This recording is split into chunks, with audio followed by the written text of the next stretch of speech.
का पहले प्रश्न देख लेते हैं। आज जो प्रश्न आया उस पर थोड़ा सा एक है कि आज जो प्रश्न ये आया कि पिंडदान के बारे में, और आपने कहा कि बहुत से लोग हैं जो कहते हैं कि गीता में पिंडदान के बारे में कुछ नहीं लिखा गया है। इसके बारे में कहना चाहता हूं, एक तो कुछ स्वार्थी बच्चे जो माँ बाप का धन तो खाना चाहते हैं, माँ बाप का धन लेकर के दारू पी करके अनाप शनाप पाप कर्म में खर्च करते हैं, लेकिन माँ बाप के नाम पर कुछ प्रार्थना, कुछ दान, कुछ भगवान की सेवा करने से उनकी हालत खराब हो जाती है। ये पूरी तरह से बेईमानी है।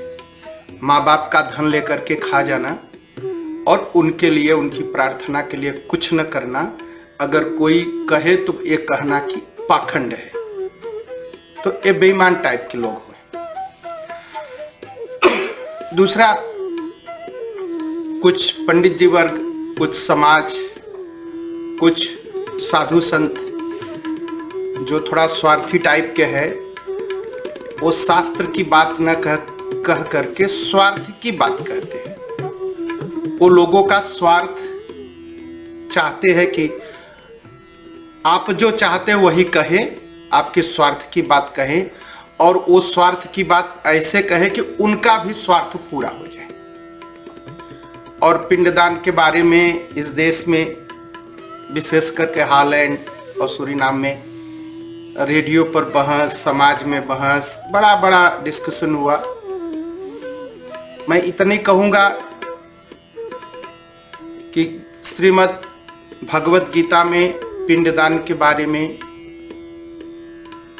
अर्जुन स्वयं कहता है भगवान से, और जो लोग हैं उनको अच्छी तरह से श्रीमद् भगवत गीता को पढ़ना चाहिए।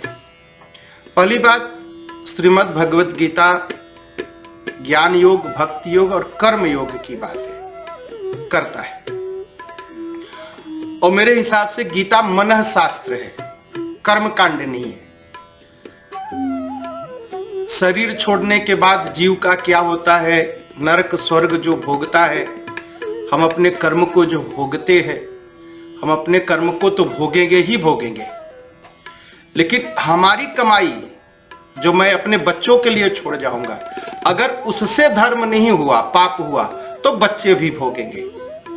तो माता पिता कभी कमजोरी बस कह देते नहीं नहीं नहीं मेरे मरने के बाद कुछ मत करना, इसका मतलब वो अपने बच्चों का भविष्य बिगाड़ रहे हैं। पहली बात कि गीता, श्रीमद् भगवत गीता जो है, यह ज्ञान योग, भक्ति योग, कर्म योग की बात करता है, और यह मनः शास्त्र है, मनुष्य के मन का शास्त्र है, यह कर्मकांड का शास्त्र नहीं है। और मृत्यु, दाह संस्कार, पिंडदान, पिंडोदक क्रिया, ये सारा कुछ गरुड़ पुराण में लिखा गया है। और थोड़ी सी चर्चा यहाँ पर अर्जुन भी करता है कि जब कुल समाप्त हो जाता है तो कुल की स्त्रियां दूषित हो जाती हैं, और दूषित होकर के वर्ण संकर पैदा हो जाते हैं। इस जाति का माँ और उस जाति का बाप, उससे जो बच्चे पैदा होते हैं उसे वर्ण संकर कहते हैं। और फिर वर्ण संकर का विश्वास धर्म में नहीं रह जाता, अपने माँ बाप को नरक तो ले ही जाते हैं, कुलघातियों को नरक ले ही जाते हैं, और जो पितर पहले से पितृलोक में सुखपूर्वक जीवन जी रहे हैं उनको भी नीचे गिरा देते हैं। इसलिए पिंडदान अत्यंत ही आवश्यक है। यही सवाल था कि पिंडदान करना चाहिए कि नहीं। पिंडदान अत्यंत आवश्यक है, और विधि पूर्वक, नियम पूर्वक, अपनी शक्ति के अनुसार अवश्य करना चाहिए। ऐसा न करिए कि माँ बाप का धन ले लीजिए और माँ बाप के लिए ईश्वर से प्रार्थना न करिए। यह स्वार्थी लोग करते हैं, ऐसा न करिए। अगर आप पिंडदान करते हैं पितृ को पिंडोदक क्रिया करते हैं तो आपको भी शांति मिलेगी, आपके पुत्रों की भी शांति मिलेगी, आपके वंशजों को शांति मिलेगी। और जो माता पिता ये सोचते हैं कि पिंडदान जो है बेकार की वस्तु है, बच्चे को बड़ा काम होगा, इसको किसी तरह से जान छुड़ा ले, और बोल देते हैं कि नहीं, माता पिता बोले भी नहीं रहते तब भी बच्चे कह देते हैं कि पंडित जी मेरे पिताजी ने बस इतना ही कहा था करने को, ठीक है आप करो भैया, जितना कहा था आप करो। तो जो माता पिता ऐसा अपने बच्चों को सिखाते हैं, अपने बच्चे का भविष्य बिगाड़ते हैं, भविष्य बिगाड़ते हैं। तो अपने कुल धर्म का पालन पूरी तरह से करना चाहिए। तो पिछले दिनों हम लोग मंत्र 42 तक, अध्याय 1 मंत्र 42 तक जो है देख चुके हैं। आज हम लोग आगे चलेंगे। अर्जुन प्रश्न करता है कि भगवान शंकरो नरका ऐव कुलाग्ना कुलस्य च पतंत पितरो। वर्णशंकर कुलघातियों को तो नीचे गिराते ही है, कुल में जो लोग पड़े हुए हैं पहले से पितृलोक में सुख पूर्वक है वो भी गिर जाते हैं। यहां तक हमारी आपकी बात हुई थी। मंत्र 43 द्रियफेर्द दोषै रेतै कुलग्नानां वर्णशंकर कारकै। दोष रहते कुलग्नानां वर्णशंकर कारकै। इन वर्ण संकर कारक दोषों से कुलघातियों के सनातन कुल धर्म और जाति धर्म नष्ट हो जाते हैं। देखिए इस मंत्र में 3 दोष कहे गए हैं। क्या? एक तो कुल का नाश, कुल के नाश से कुल के धर्म का नाश, और उसके बाद पापियों की वृद्धि। और जब पापियों की वृद्धि हो जाती है तो क्या होता है? कुल की स्त्रियां और कुल के पुरुष व्यभिचार से दूषित हो जाते हैं। इस तरह वर्ण संकर की उत्पत्ति हो जाती है।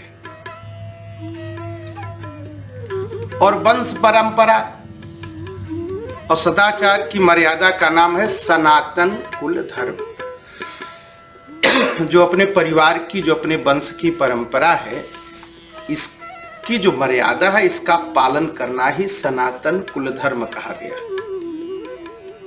और 40वें श्लोक में हम लोग देख चुके, इसका एक विशेषण दिया गया सनातन, और इसका एक और कहा गया शाश्वता।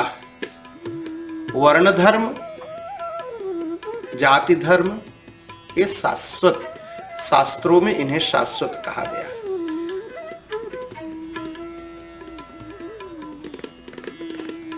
वेद शास्त्र को जानने वाले या कुल की परंपरा को जानने वाले हमारे बड़े बूढ़े होते हैं, और बड़े बूढ़े को हम यहाँ क्या कह देते हैं? औदरवैत्स कह करके बस मुड़ घुमा के चले जाते हैं।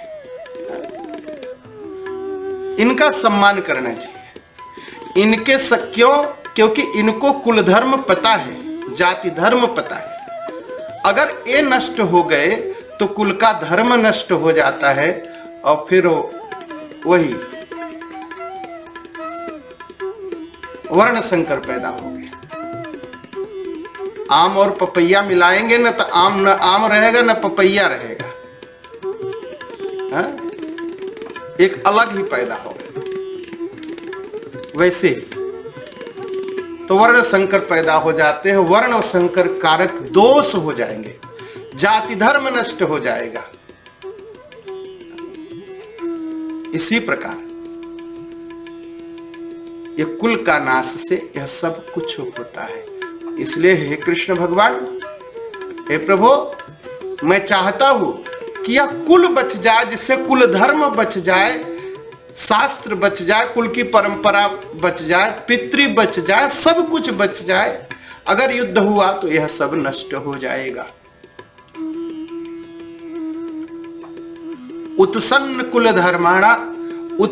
कुल धर्माणाम मनुष्याणाम जनार्दन नरके अनियतम वासो भवतीत्यनु शुश्रूम। कहा जिनका कुल धर्म नष्ट हो गया, ऐसे ऐसा मनुष्य अनिश्चित काल तक नरक में निवास करता है। जिसने अपने कुल की परंपरा, कुल का धर्म छोड़ दिया ना, बरस 2 बरस नरक का वास नहीं होगा, अनिश्चित काल तक नरकवास रहेगा। अब कहेंगे कुछ लोग, तो मैं तो नरक मानता ही नहीं। अरे तुम अमेरिका, आंख बंद कर लो, कहो अमेरिका और भारत विस्तार नीति, तो तुम्हारे आंख बंद करने से नहीं हो जाएगा। कहा मैंने देखा नहीं। तुमसे पूछना चाहिए, तुम अपने पर आजा के पराजा को देखो नहीं ना, लेकिन मानते हो कि हम हैं तो पर आजा के पर आजा हो गए। तो ऐसे ही यह मृत्यु लोक है तो नरक लोक भी है, बस ऐसा ही है।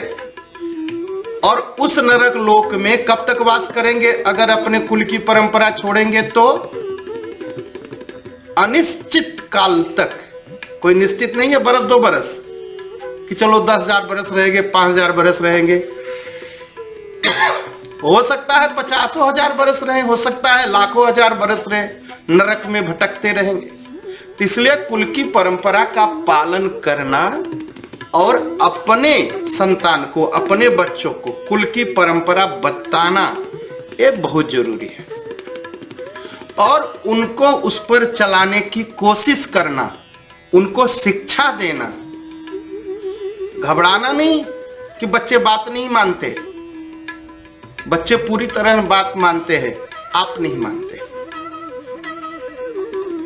हम आप माने तो बच्चे मानेंगे। हमारे आपके मन में शंका है, हमारे आपके मन में शंका है। हम उनको समझाएं इसकी आवश्यकता क्या है, इसकी जरूरत क्या है। अनंत काल तक नरक में वास करेंगे अगर नहीं, कुल परंपरा को नहीं मानेंगे। हाँ?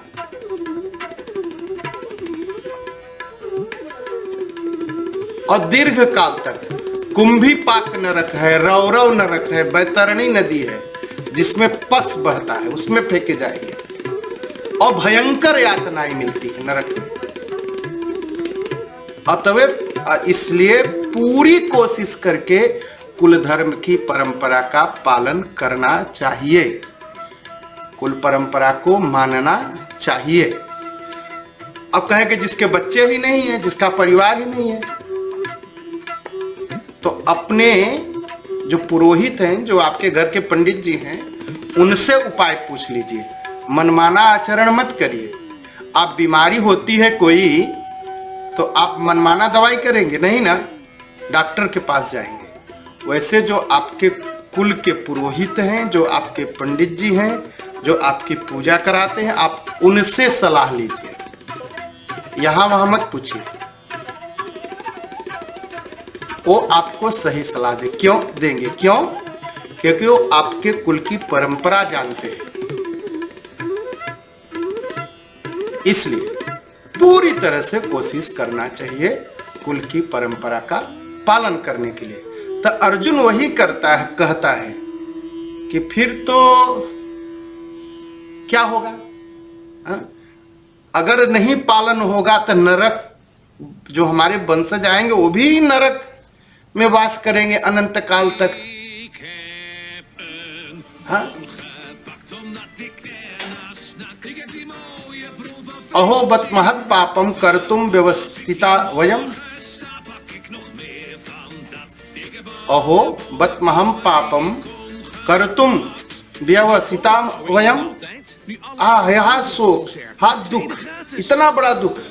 हम लोग बुद्धिमान हो करके भी इतना महान पाप करने को तैयार हो गए हैं। थोड़े से राज्य के लिए, थोड़े से सुख के लिए, थोड़े से अपनी लालच अहंकार पूरा करने के लिए स्वजनों को, अपने ही परिवार को मारने के लिए तैयार हो गए।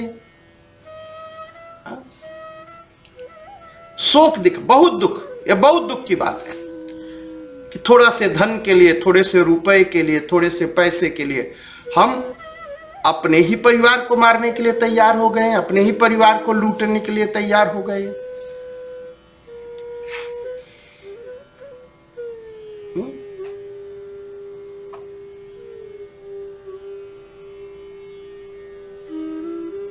एकदम सही बात कहता है। थोड़े से धन के लिए आप अपने परिवार को मारेंगे, थोड़े से सुख के लिए आप अपने परिवार को, लोगों की हत्या करेंगे। और जो हत्या करते हैं थोड़े धन के लिए, थोड़े सुख के लिए, जरा उनको देख लीजिए किस तरह से भरते हैं, किस तरह अनेक प्रकार का पाप भोगते हैं, अनेक प्रकार का दुख भोगते हैं। जो धन के पीछे किसी की हत्या कर दे, धन के पीछे, रुपए के पीछे, सुख के पीछे किसी की हत्या कर दे, किस तरह का दुख भोगते, अनंत काल तक दुख भोगते। इस मृत्यु लोक में रहते हुए भी यही मृत्यु लोक उनके लिए नरक बन जाता है। कभी नहीं करना चाहिए, कभी नहीं करना चाहिए। तो भाई का धन हड़प लिया, तो बहन का धन हड़प लिया, तो पड़ोसी का धन हड़प लिया, तो गुरु का धन हड़प लिया, तो शिष्य का धन हड़प लिया। क्या करते? अर्जुन वही कहता है, ये जो करने वाले हैं ये कभी सुखी नहीं रहते हैं। यह बहुत दुख की बात है। हम पढ़े लिखे होकर के, हम विद्वान होकर के भी यह कार्य करने के लिए आज तैयार हैं। आज तैयार हैं हम लोग।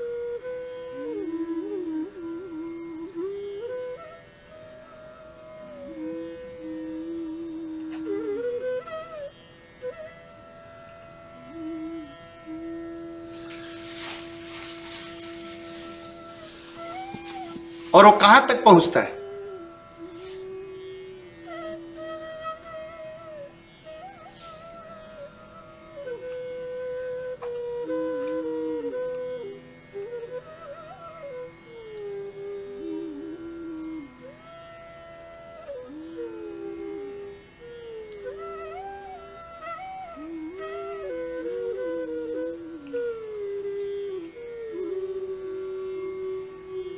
कहता है कृष्ण, मैं शस्त्र रख दूंगा, मैं सामना नहीं करूंगा, मैं युद्ध नहीं करूंगा, मैं किसी को नहीं मारूंगा,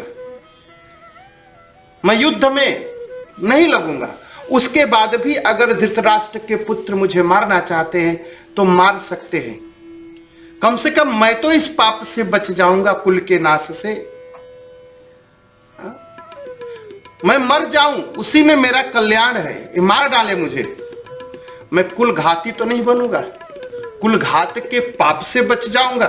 सगे संबंधियों को मैं अपने हाथों से तो नहीं मारूंगा। एकदम त्याग की बात बोलता है वो। मैं मर जाऊं लेकिन मेरे कुल की रक्षा होनी चाहिए,